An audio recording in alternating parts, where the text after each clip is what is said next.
All right, good morning, Rolando Church. So glad that you're here, and that is half true. I did drink Coke before this with a lot of caffeine, but not Red Bulls. But I am ready. Are you ready? All right, for the two of you on this side that are ready, it's going to be amazing. It's going to be awesome. Hey, so we are starting this 4 series, and let me tell you a story. When I was a teenager, I was a martial artist. And so from the age of 7 to the age of 18, I practiced all kinds of martial art, but my main one was Taekwondo. And this is not like a humble brag. I just want to give you the context. I was really good at it. In 10 years of competition, I only lost 2 fights, only 2 fights. And when I was 16 years old, I was so excited because there was going to be this tournament that was mixed martial arts, very different from what you know as mixed martial arts now. This was back in the early 90s.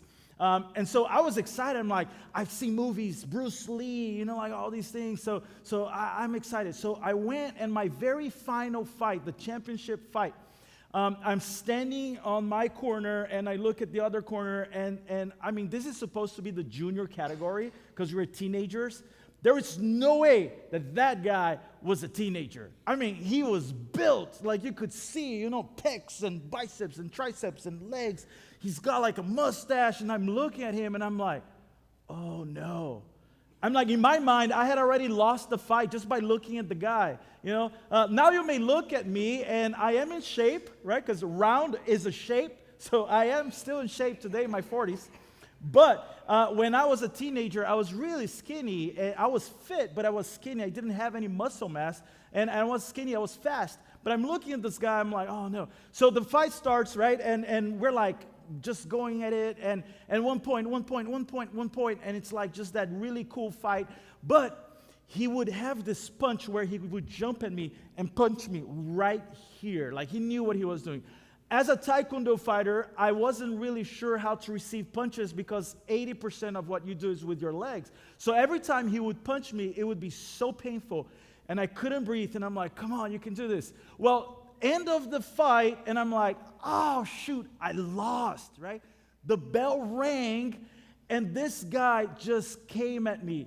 Fight was over, but he kept coming at me. And I'm like, the fight is over, so I'm just trying to protect myself, right? And he's just coming and punching. And I'm like, and so the ref steps in, and he separates us, and he looks at him, and he takes a point out of him.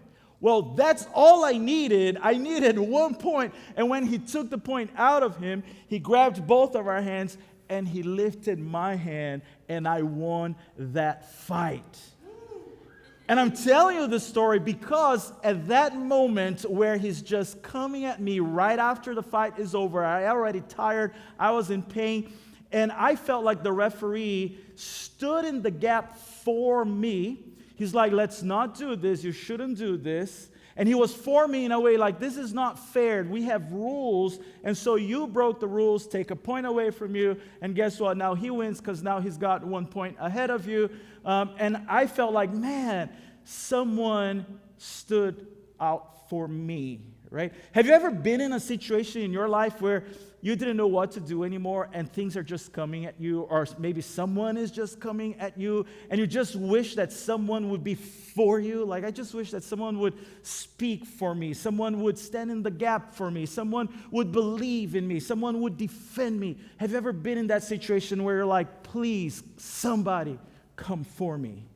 And that's what the series is all about. That's why we're calling it 4, because 4 is a preposition that means in favor of something or someone. And that's what our church here in Rolando and all of our other churches in the community church movement want to do in the year of 2024. We want to be for people. We want to be for God. We want to be for the church, the community, for California, and for Baja California. So, and just in case that you don't know, what's happening in 2024? Anybody knows? Like, there's something really big happening in 2024. Just shout out. What is it? Elections. Yes, elections, right?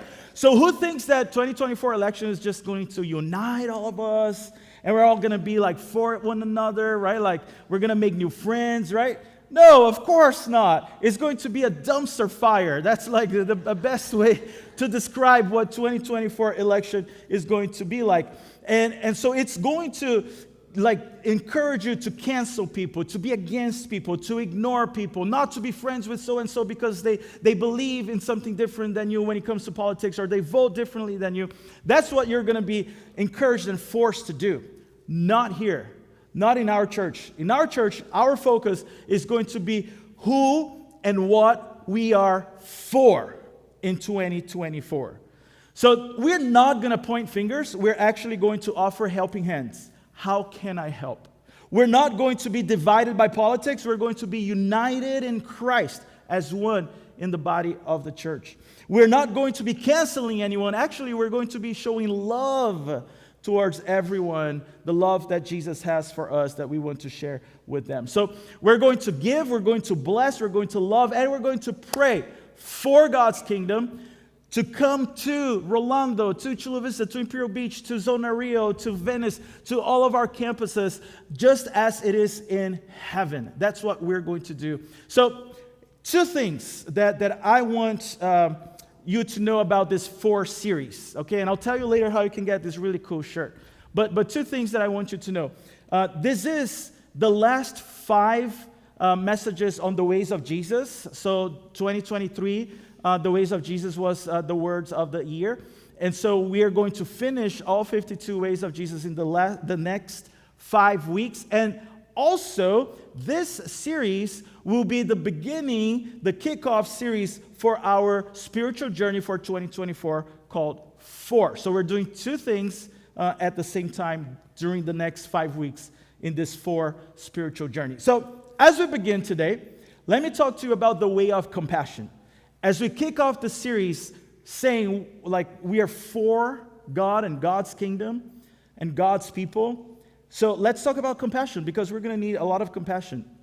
And I want to bring this up from a very well-known story about Jesus that Jesus talked about, that it's called the Good Samaritan. It's a story, it's a parable that he talked about. And the context of this, just so you know, Jesus is speaking to like religious Jewish people of his time, right? So they're highly religious. They are the experts of the law, the Torah. And this one religious leader comes and he wants to trap Jesus. He's like, I'm going to get Jesus on this one topic about who is going to go to heaven. So he says, Jesus, I've got a question for you. What must I do to get eternal life? And then Jesus looks at him and he says, well, that's easy. Love God and love your neighbor as yourself. And this guy's like, oh, that was a good answer. I didn't see that coming. You know, like, so he's like, what else can I think of? And he's like, oh, I know.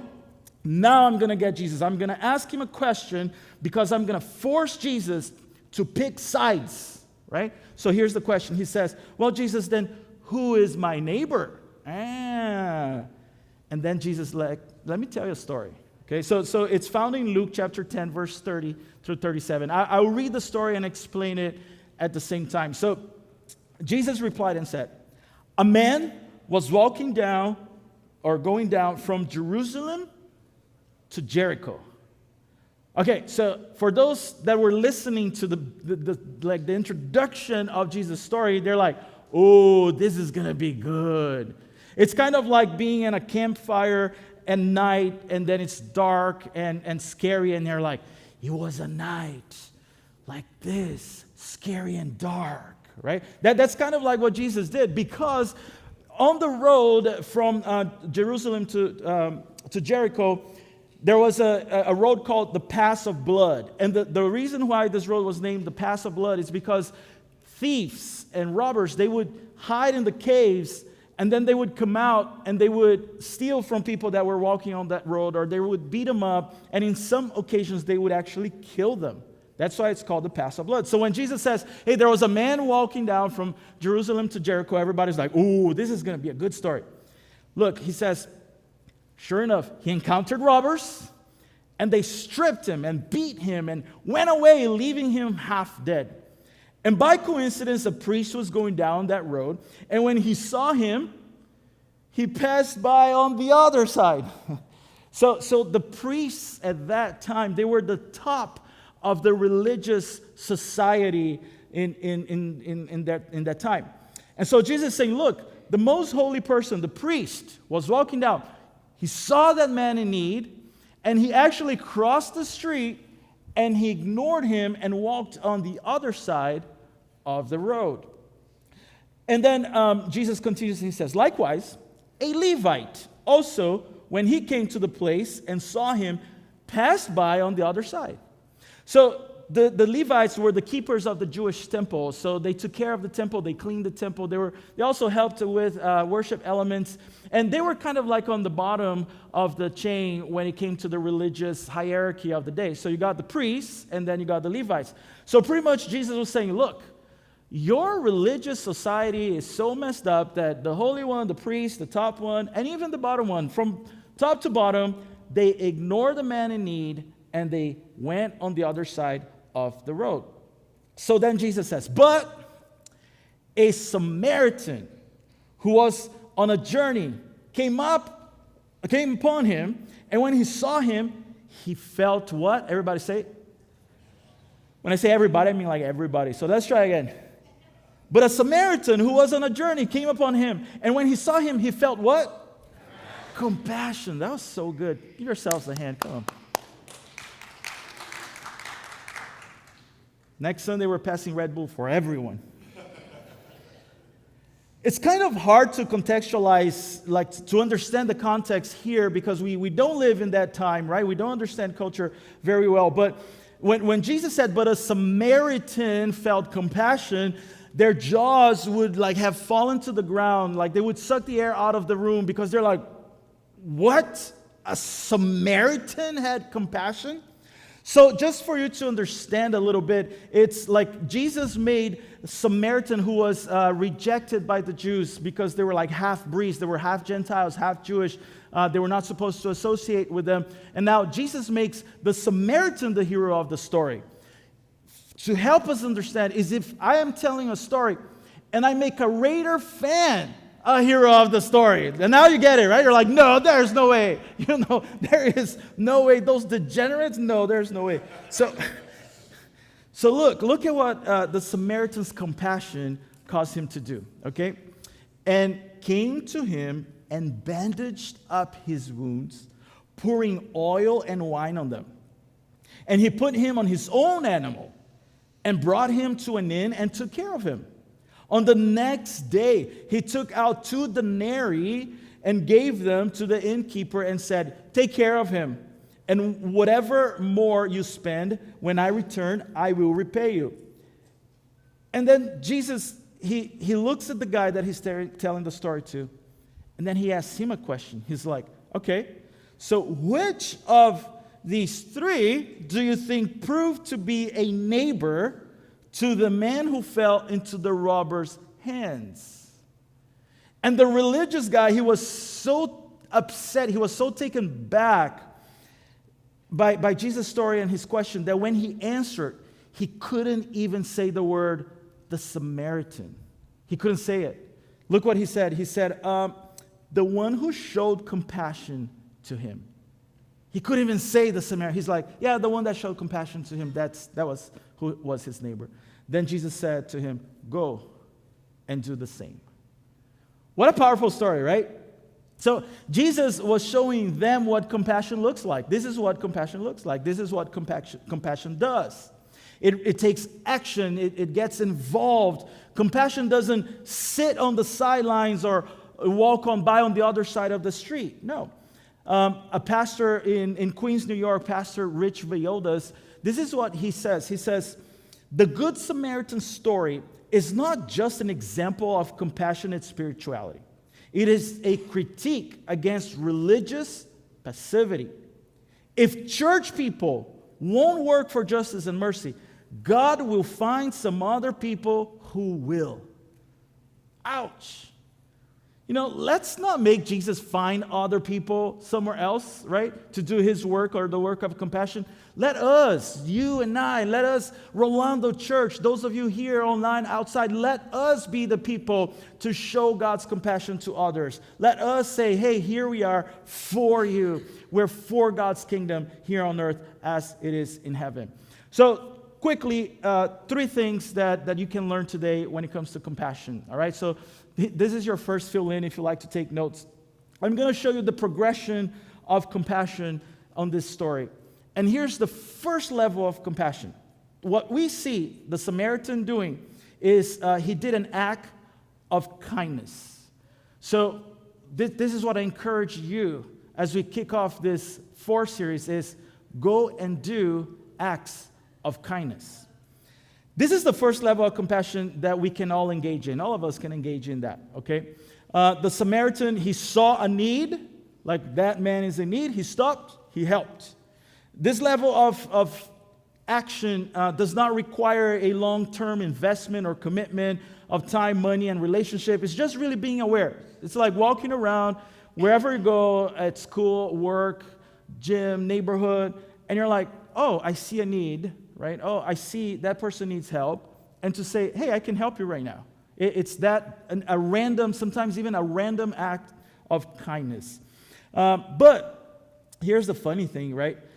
Most of us, yesterday we went to a San Diego State football game, and then we were getting out of the stadium, and this young lady is walking, and she's on her phone, right? So she's walking like this, and I don't know what happens. She just falls flat on her face, boom, right? And I don't know if that has happened to you. It has happened to me, where like I'm not aware and I'm focusing on something and then I hit a pole or like I trip on something because I'm not paying attention. Because most of us are like that, right? How many of you have been like, I can't find my glasses. Where are my glasses? I can't find my glasses. And your glasses are like on top of your head, right? Like I said, like, yes, I do that all the time. How about this one? Like, have you guys seen my phone? I can't find my phone, right? I get mad at my boys all the time, like, hey, did you guys where's my phone? And they're like, Dad, it's in your hand. I'm like, oh, yeah, it's in my hand. So we all have those moments. I remember one time when I went to a trip, like a field trip for one of my boys, and I took my youngest one. He was like very little in a stroller, and so I'm like, we're at the lion place in the zoo. So I start walking up the hill, and I'm in this really good, like gospel-centered conversation with this parent, right? And I'm telling him about the gospel and everything, pushing my stroller. When I hear a little kid coming, Mr. Castro, I'm like, oh yes. He's like, you forgot your kid back there. So I look at the stroller. I've been pushing the stroller empty this whole time. And I look back and my kid is like, just crying. Like, I totally forgot. But I'm not the only one. There's a video I want to watch. I want you to watch this video because it's really funny. And I'm sure that you've been in this situation as well. Look at that. So here she is, just rocking her baby. And she's like, oh my gosh, I lost my baby. Where's my baby? Oh no, who took my baby? What's it here? In this room, in that room. Where is my child? Call 911. Oh, here's my baby. Right? So like, we all have been in that situation. God bless her. But hey, let's choose to be aware. Let's choose to be aware. Like, is there any need that I see that I can meet immediately? Right? Do a random act of compassion. Here's number 2. Then the next level is to make relational and financial investments. All right, so this requires a little bit more of intentionality, right? We see that the Good Samaritan, he helps the man right there and then, but then he takes him to the inn. He actually gives money and say, hey, tomorrow can you take care of this person, of this injured man, right? So he stays involved. He's committed for a little bit longer of a time, like to additional recovery.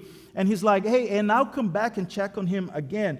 So this next level of compassion, it requires us to move from being aware to being intentional. It's like, okay, now I'm going to plan how I can show compassion to others. I'll give you a few examples. Maybe it's like, hey, I want to sponsor a child. And if you don't know this, we do support an orphanage and school in Uganda called Bright Hope. And a lot of people, they support some of those kids monthly, and it's something that you can say, I want to be intentional about that in the long term, a long relational and financial investment. Or it could be volunteering regularly at an under-resourced school or senior center or a shelter or a local nonprofit to say, hey, I want to be a regular volunteer here at this nonprofit organization. It could be a foster parent. I know that many of you here, you have foster kids, you have adopted kids. It could be like, hey, I want to make this intentional investment, relational and financially, by fostering kids. Or it could be as simple as volunteering as a coach in a little league or a soccer team, right? And you can do that. And let me tell you, it takes a lot of compassion. It takes a lot of relational investment when you coach a little league or a soccer team. I see some of you shaking your head, right? I've done it for many years, and it's not the kids. It's the parents, right? The kids are easy. Now the parents, they are crazy. So yeah, maybe that's it. Hey, so this level of commitment is what a compassion with intention is. So I'm going to ask you during this 4 spiritual journey that we're kicking off today and we're going to carry on into next year. I'm going to ask you to intentionally give of your time to serve in our community in Rolando. So as Pastor Kevin mentioned earlier, in the next few weeks, the first 2 Saturdays of November, we're going to serve in Rolando, in our community, together. And that's how you get this really cool t-shirt right here, right? Don't you want this t-shirt? How do I get one? You sign up for one of these service projects. I think we have a QR code. But let me just explain. Some people were signing up this morning and they were a little bit confused. When you scan this QR code, it's going to show you a way to serve in Rolando, and we have 2 options, November 4th or 11th.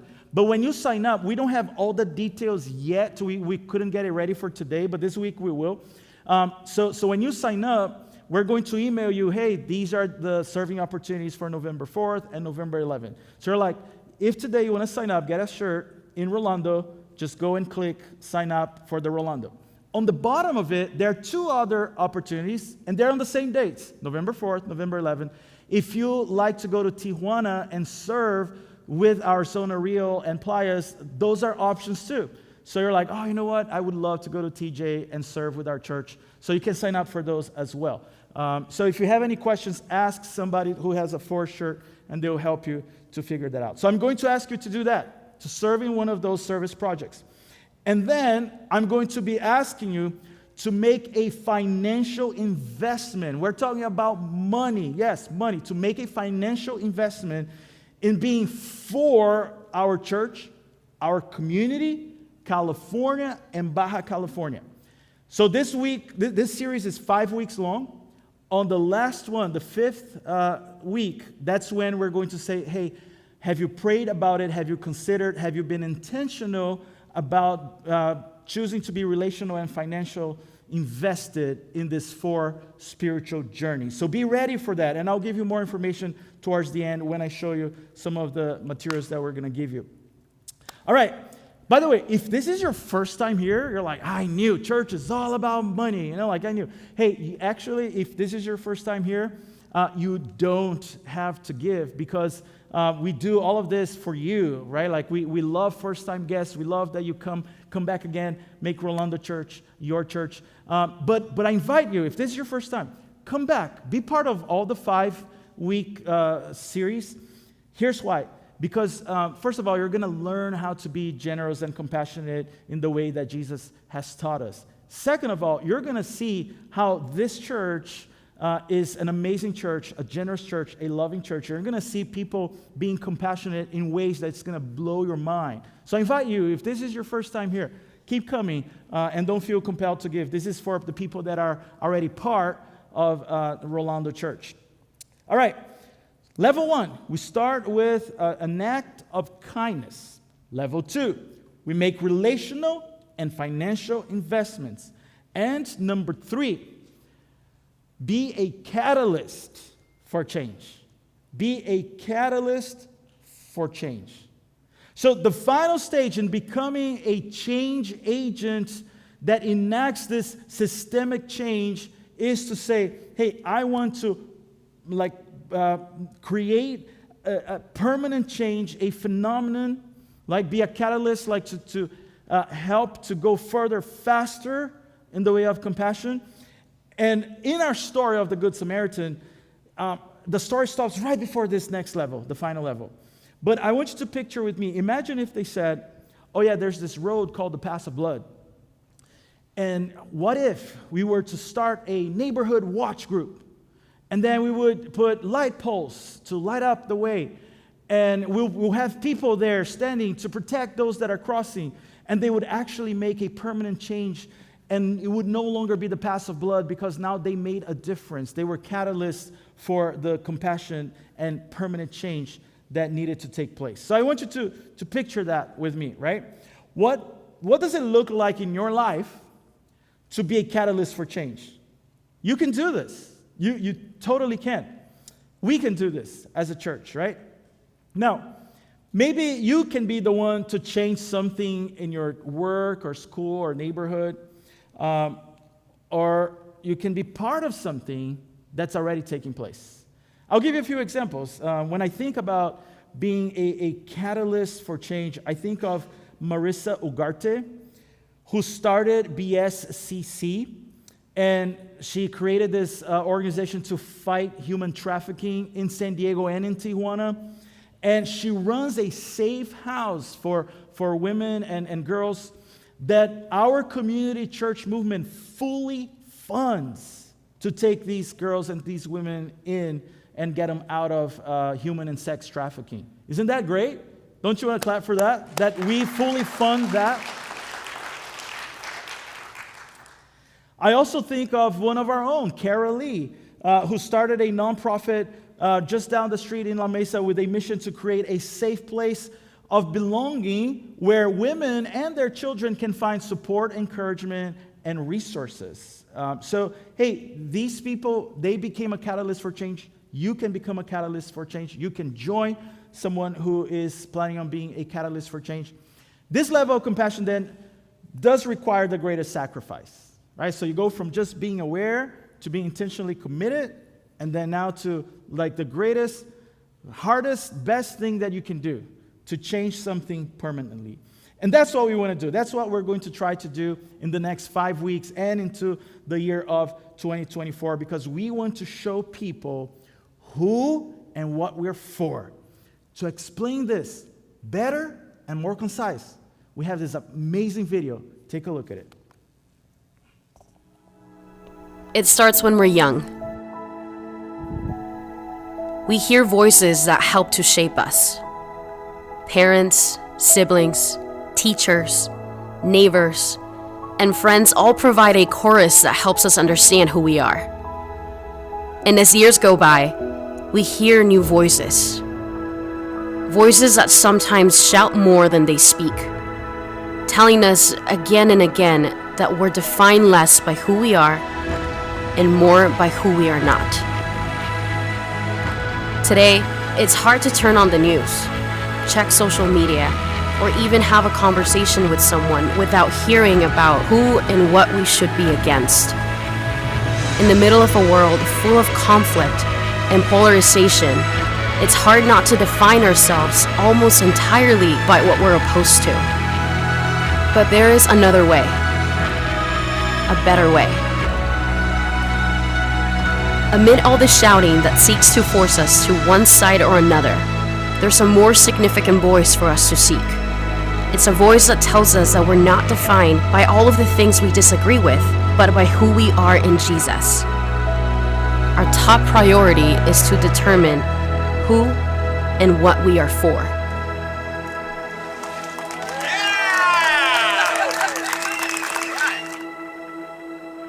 Since its launch, this church and the community church movement have been defined by a single mission: being people, helping people, find and follow Jesus. It's what we're all about. It's our mission. It's what we're for. Over the years, the churches and congregations in our movement have been unified in making the mission of finding and following Jesus our top priority.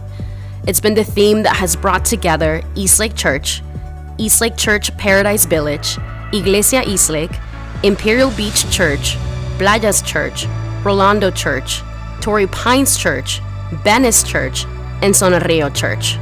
Within this group are churches with a storied history that have been in existence for over half a century, as well as churches that have been launched within the past year. Churches that serve in the United States and churches that serve in Mexico. Churches that are made up of different ages, languages, backgrounds, and experiences, all of whom are defined not by what they're against, but what they're for. And that's why we're beginning a new journey together. A journey that's simply defined by a single word: for. For is a one-year journey that's all about us growing in our faith, our service, and our generosity in 3 specific areas. We are for our church. Through the ongoing work of our churches, we want to continue to grow and serve the people of our communities by introducing them to the love of Jesus and helping them to follow Him and grow in faith each day. Through this component of the FOR initiative, we provide for the ongoing operations and support for our churches and their ever-growing congregations and communities. We want to serve and equip the next generation of kids and students as they become leaders in our communities, churches, and world in the years ahead. We also want to provide opportunities for people to grow in their faith through worship services, ministry teams, and growth groups that will help them to learn more about Jesus and put their faith into practice. We are for our community. Through ongoing outreach efforts, mission projects, and strategic partnerships, we want to be the hands and feet of Jesus in the communities where we live, work, and play. We want to mobilize the church in service projects and partnerships to meet tangible needs that make a difference here in our local communities, near in our region, and far across the globe. And we are for California and Baja California. Through this initiative, we want to provide funding and support for our church planting and multiplication efforts on both sides of the border. We also want to provide permanent facilities for our church locations that currently are without one. We believe that new and revitalized churches, both inside and outside our movement, are God's plan to reach a world in need of hope. As we consider the challenge God has put before us in this new season, we're reminded of the words of the prophet Jeremiah. Do good things for the city I sent you to. Pray to the Lord for the city you are living in. Because if there is peace in that city, you will have peace also. It is more important to be known by who and what we are for than who or what we are against. Jesus knew why He was here on this planet, that He had a mission, and it wasn't for Him to be served, but for Him to serve and to give His life as a ransom for all. God has uniquely placed us in and called us to our cities and communities. And in the middle of each of the wonderful, unique, and diverse places where God has set our churches, we are dedicated to being people helping people find and follow Jesus. In our communities and for our communities. It's what we're all about. It's our mission.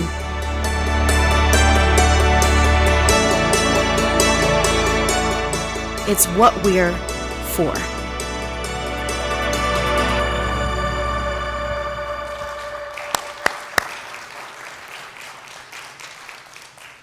I hope that you are encouraged and you're excited to start this journey with us. And so what we're going to do, the ushers are going to come forward and they're going to pass a program.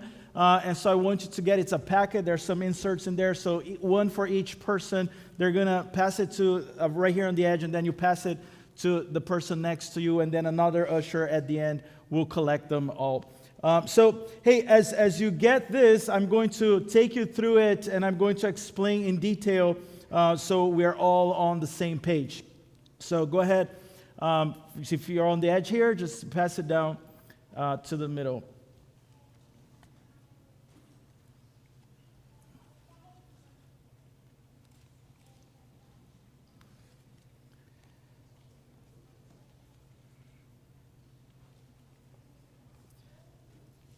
Let me walk us through our 4 programs. if you get the shell of your program on the left side, this is what I'm going to talk about. So go ahead and look at the left side of the shell of your program. This is more than a 5-week series. This is a whole year. We're calling it a spiritual journey, so that we can grow in our faith, so that we can grow in our service, so that we can grow in our generosity. And we have 2 goals, a primary goal and a secondary goal. Let me call your attention to the primary goal, okay? The primary goal is, can you all read it? Like, primary goal is 100% participation. 100% means that everyone is encouraged to participate. So we want everyone to take a next right step, okay? So you're like, I don't know what my next step is, but I'm going to pray about it. And then what we are hoping, praying, and what I want to encourage you to do is to say, okay, this is the next right step for me as we enter into this spiritual journey. So 100% participation. We want 100% of people saying, hey, I'm going to take one step closer to encounter Jesus, to serve in our community, and to trust God in generosity. The secondary goal, and I don't want you to be scared about this number, the secondary goal is that we would bring in $11.5 million.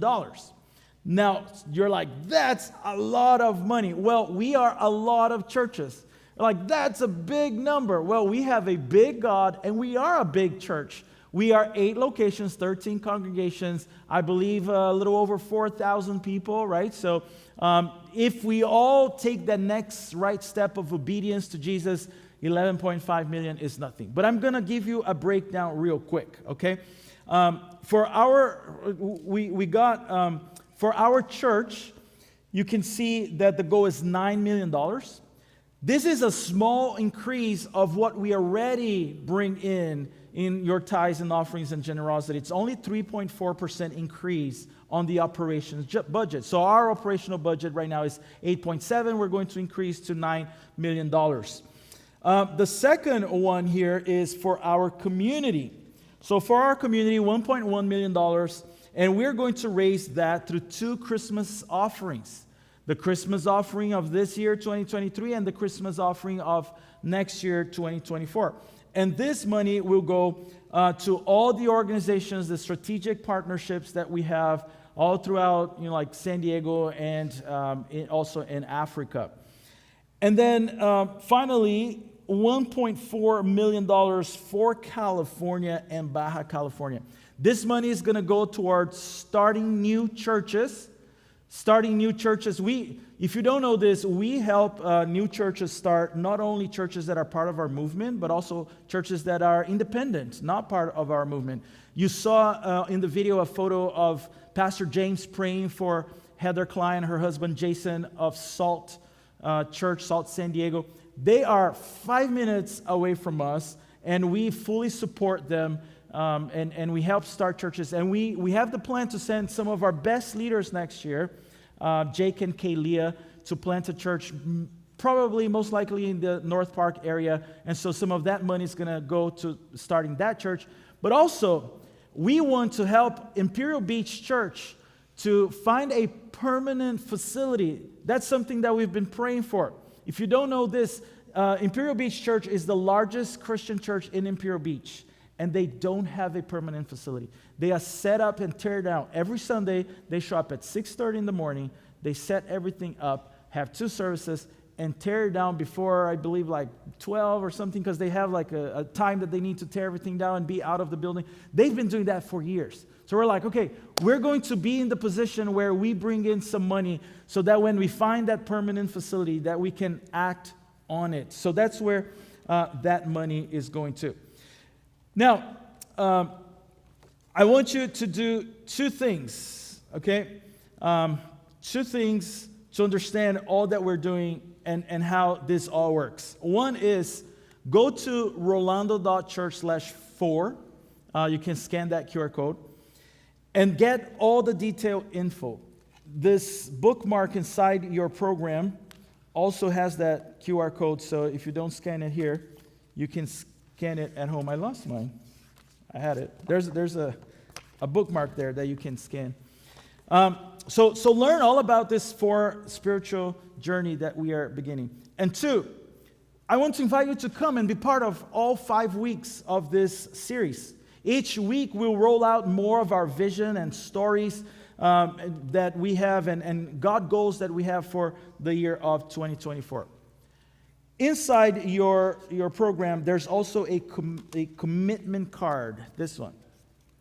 We do not want you to fill this out and turn it in today. Not next week, not 3rd week, not 4th week. We're going to wait until week number 5 for you to fill this out. So what we want you to do is we want you to take this home, put it in a place where you are reminded daily so that you can pray about it. You can talk to your family, your friends about it and say, God, what is it that you want me to commit for this generosity spiritual journey that we're starting today? And so save this and bring it back on week number 5 with your commitment that you prayed for and God put in your heart. All right, so inside the right panel, you will see some key dates. Put these in your calendar. We would like for you to participate and be part of everything that's going on in the next few weeks or so. Also, if you go to the patio, you see growth group signups, and you see the 4 where you can get this t-shirt where you can sign up. Do that after the service. Grab a coffee as well, and make sure that you grab one of these t-shirts. All right, I'm going to call the band up, and we're going to transition into a worship song. But right now, I want you to put this away. If you're still looking at it, just put it away for a second, okay? And I want you to have all eyes on me. And I want us to read this verse together. This is going to be our theme verse for the 4 spiritual journey of 2024. Jeremiah 29:7. Can we all read it together? Why don't we stand? Stand with me. Online, outside, inside. Let's all read together on 3. Ready? 1, 2, 3. Do good things for the city I sent you to. Pray to the Lord for the city you're living in, because if there is peace in that city, you will have peace also. Can you imagine what could happen if a group of people like us, of Jesus people, committed to live like this, to love our city, to pray for our city, to pray for the peace of our city, taking the posture of prayer and service and sacrifice and generosity for the sake of others, to say we are for them, we're for God's kingdom coming from heaven down to earth. It would change people's lives. It would change our community. It would change our state. It would change our country, our world. So we're going to sing one song, and it's called Firm Foundation. And this song says that Christ is a firm foundation, the one that we stand on, the one that we build our lives on. And it says, He has never failed you, and He will never fail you. God is with you. He has always been with you. God is with this church. He has always been with this church. If you were here last Sunday at the All-In, you heard a little bit of our story and those defining moments that God was faithful to His promise of building His church. And so if God is for us and He doesn't fail, we can have this faith in Him to say, this is going to be an amazing spiritual journey. And tell Him like, Jesus, I'm ready for it. Amen. Let's sing the song together.